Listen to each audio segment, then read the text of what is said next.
हर किसी का सपना होता है आईएएस बनने का और भारतीय प्रशासनिक सेवाओं में अपना अहम योगदान दिखाने का। तो आज इसी सिलसिले पे कलम किताब आपको दिखाएगा किस तरह से आईएएस परीक्षाओं को पास किया जाता है, परीक्षाओं में अव्वल आया जाता है और सफलता को लेकर क्या कुछ चुनौतियां होती हैं, चैलेंजेस होते हैं, जिसको लेकर हम सभी युवकों को आज बताना चाहेंगे किस तरह से इन चुनौतियों को पार करना चाहिए। तो इसी के बीच हमारे साथ मौजूद हैं प्रयाग आईएएस एकेडमी देहरादून के जो कि संस्थापक भी हैं और यहाँ के निर्देशक भी हैं आर.ए. खान जी। उनसे बात करेंगे, खास बातचीत में पूछेंगे क्या कुछ टिप्स रहते हैं आईएएस परीक्षाओं को क्लियर करने के लिए और किस तरह से जो परीक्षाएं होती हैं उन पर किस तरह की चुनौतियों को वो पार कराते हैं स्टूडेंट्स को। तो आइए सीधे उनसे बात करते हैं। सर, स्वागत है आपका। सिविल सर्विस एग्जाम में कौन कौन से युवा शामिल हो सकते हैं? सर, क्या उनकी उम्र होनी चाहिए, क्या उनकी योग्यता होनी चाहिए?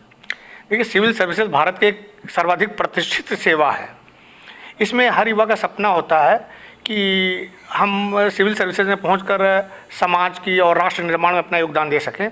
सिविल सर्विसेज के लिए जो मिनिमम योग्यता होनी चाहिए वो तो ग्रेजुएशन होना चाहिए। किसी भी विषय से, किसी भी स्ट्रीम से आपको ग्रेजुएशन होना अनिवार्य है, नंबर 1। नंबर 2 ये है कि मिनिमम आयु 21 वर्ष और अधिकतम आयु 32 वर्ष होनी चाहिए। इसके बीच जो युवा हैं, जब यूपीएससी नोटिफिकेशन जारी करता है तो आप फॉर्म भर सकते हैं और आप इसके लिए एलिजिबल माने जाते हैं। सर, दूसरा सवाल मेरा ये रहेगा, सिविल सेवा परीक्षा का पैटर्न क्या होता है? जी, देखिए, सिविल सेवा का परीक्षा का जो पैटर्न है ये 3 स्तरों पे परीक्षा आयोजित की जाती है। पहली परीक्षा जो होती है उसको हम प्रिलिमिनरी एग्जामिनेशन या प्रारंभिक परीक्षा कहते हैं। प्रारंभिक परीक्षा में 2 पेपर होते हैं, general studies first and general studies second. इसको सामान्य भाषा में जनरल स्टडीज़ कहा जाता है और दूसरे पेपर को CSET कहा जाता है।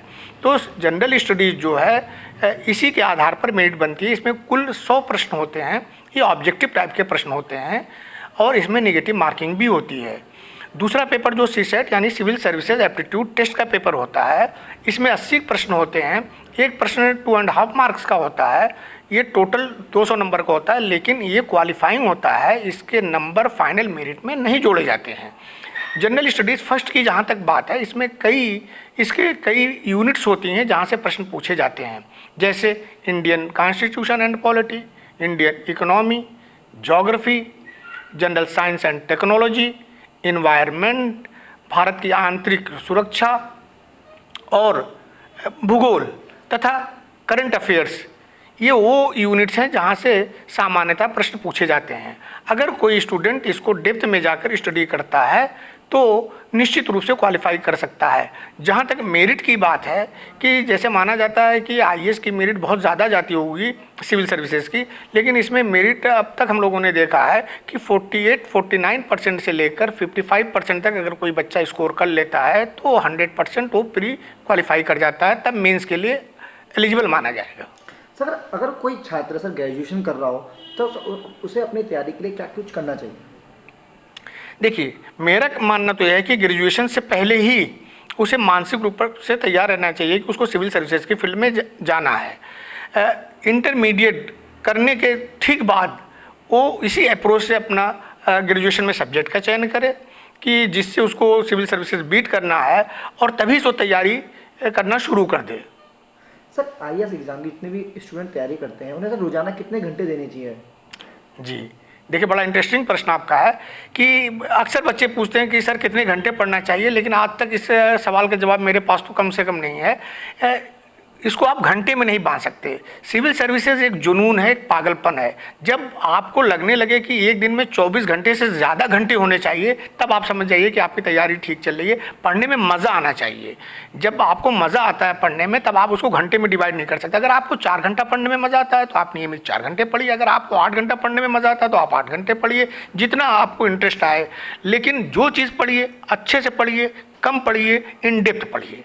सर, सिविल सेवा का जो प्री परीक्षा होती है तो उसका क्या पैटर्न होता है और सर उसमें सर कैसे सवाल पूछे जाते हैं? अभी हम लोग प्री की चर्चा कर रहे थे। प्री क्वालिफाई होने के बाद तब बच्चा मुख्य परीक्षा के लिए एलिजिबल होता है। मुख्य परीक्षा में 2 तरह के प्रश्न पत्र होते हैं। एक कंपलसरी पेपर होता है, यानी जो बच्चे प्री क्वालिफाई कर गए उनको ये पेपर देना ही देना है। इसमें 2 पेपर लैंग्वेज के होते हैं, एक जनरल इंग्लिश होती है, एक दूसरी लैंग्वेज होती है जो भारतीय संविधान की 8वीं अनुसूची में उनमें से किसी एक लैंग्वेज का चयन करना होता है। ये दोनों लैंग्वेज के पेपर जो हैं वो जस्ट क्वालिफाइंग होते हैं, 300 मार्क्स होते हैं, और अगर आप क्वालिफाई कर जाते हैं तब आप उसके लिए एलिजिबल होते हैं कि आप दूसरे पेपर्स के मार्क्स आपके काउंट करके फाइनल मेरिट में जोड़े जाएं। जनरल स्टडीज़ में 4 पेपर होते हैं और ये पेपर 250 मार्क्स का होता है। इस तरह से जनरल स्टडीज़ 1000 नंबर का होता है, इसलिए बहुत महत्वपूर्ण हो जाता है जनरल स्टडीज़। इसके अतिरिक्त कंपलसरी पेपर में निबंध का भी पेपर होता है 250 नंबर का। तो अगर आपका कंपलसरी पेपर मजबूत यानी 1250 नंबर में अगर आप 62% लाते हैं तो आप बहुत डिज़र्विंग कैंडिडेट बन जाएंगे मेंस क्वालिफाई करने के लिए। इसके अतिरिक्त एक होता है वैकल्पिक विषय, ऑप्शनल पेपर, जो यूपीएससी द्वारा निर्धारित होते हैं कुछ विषय, उन्हीं में से किसी एक विषय का चयन करना होता है। वो उसके 2 पेपर होते हैं, एक ऑप्शनल के 2 पेपर होते हैं, फर्स्ट पेपर सेकंड पेपर, दोनों पेपर 250 मार्क्स के होते हैं। और इस सब्जेक्ट का चयन वहाँ से करना चाहिए जिसमें आपको इंटरेस्ट हो, जो मार्केट में जिसके रिसोर्सेज अवेलेबल हों और यूपीएससी में अच्छा स्कोर कर रहे हों। इन तीनों चीज़ों को ध्यान में रखकर आपको अपने सब्जेक्ट का चयन करना चाहिए मुख्य परीक्षा में। सर तो प्री परीक्षा का आपने बताया, प्री और मेंस दोनों की हम लोग आपने हमें बताया, लेकिन सर कहीं कहीं स्टूडेंट ऐसे होते हैं जो गांव के क्षेत्र से होते हैं, ग्रामीण क्षेत्र से होते हैं, महानगर पर अपने आकर स्टडीज़ को ध्यान नहीं दे सकते। सर वो घर पर बैठकर किस तरह की तैयारी करें और किस तरह के सर अपनी जो पुख्ता इंतजाम कर सकें? जी बिल्कुल सही आपने कहा कि देखिए भारत गांव में बसता है, लोगों के पास संसाधन नहीं है और इस प्रतिष्ठित सेवा के लिए हर युवा का सपना होता है कि उसमें जा सके। तो ऐसा ज़रूरी बिल्कुल नहीं है कि आप महानगरों में जाइए, बड़ी कोचिंग ज्वाइन कीजिए तभी आप सिविल सर्विस परीक्षा उत्तीर्ण कर सकते हैं। हम बहुत बच्चों को जानते हैं जिन्होंने सीमित संसाधनों में अपने घर पर रहकर, आज तो ऑनलाइन की सुविधाएँ भी उपलब्ध हैं, मैगजीन न्यूज़पेपर भी वहाँ तक पहुँच जाते हैं।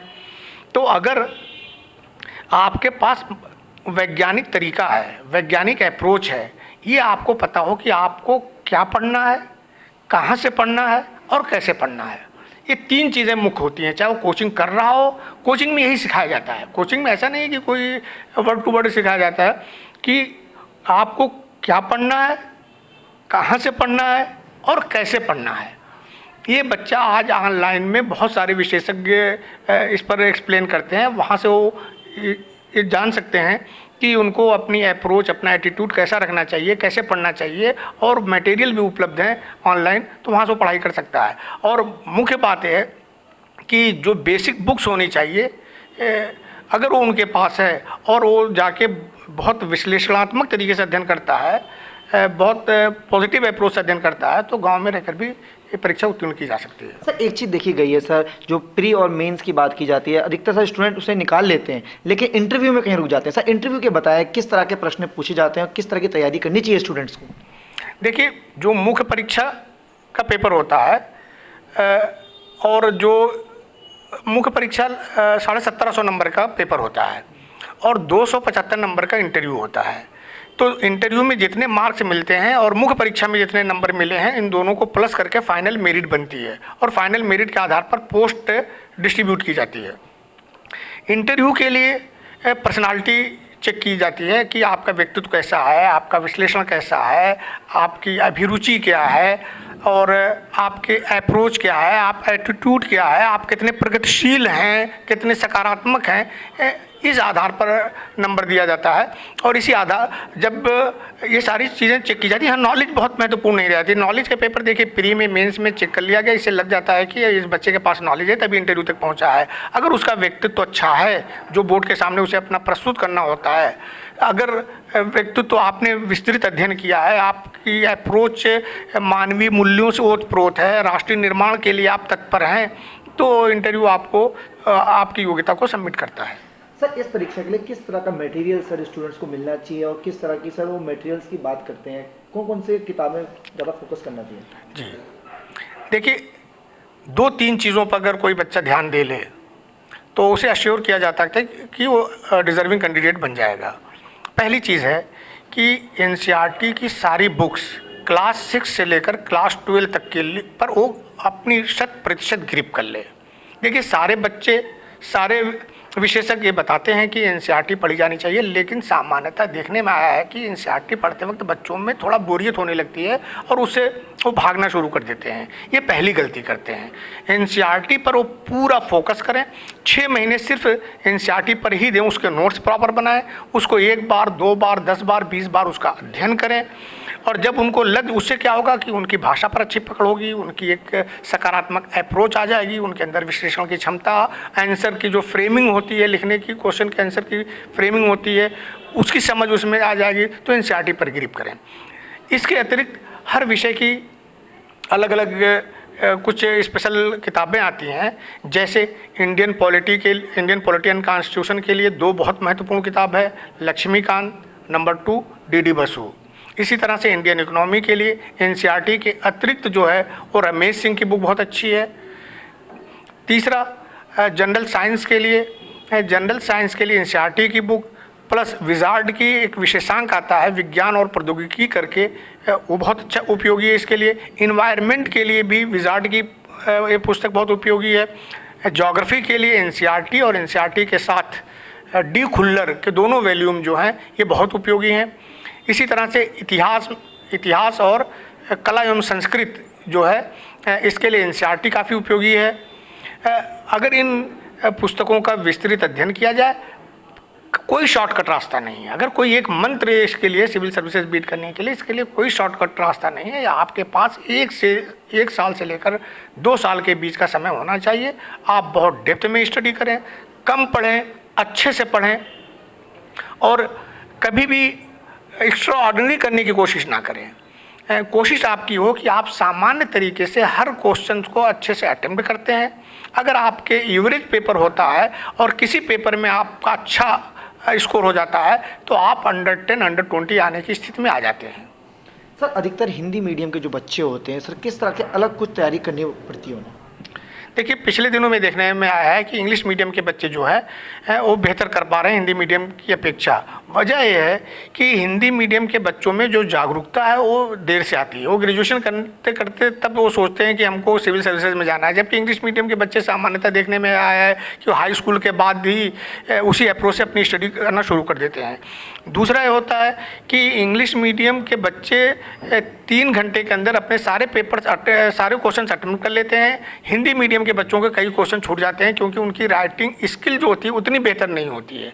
और तीसरी चीज़ है कि मटेरियल भी इंग्लिश माध्यम की अपेक्षा हिंदी मीडियम में कम उपलब्ध है। और चौथी जो महत्वपूर्ण चीज़ है कि जो कॉपी चेक करते हैं वो कहीं ना कहीं उनका बैकग्राउंड इंग्लिश मीडियम से होता है, वो पूर्वाग्रह भी यहाँ थोड़ा सा काम करती है।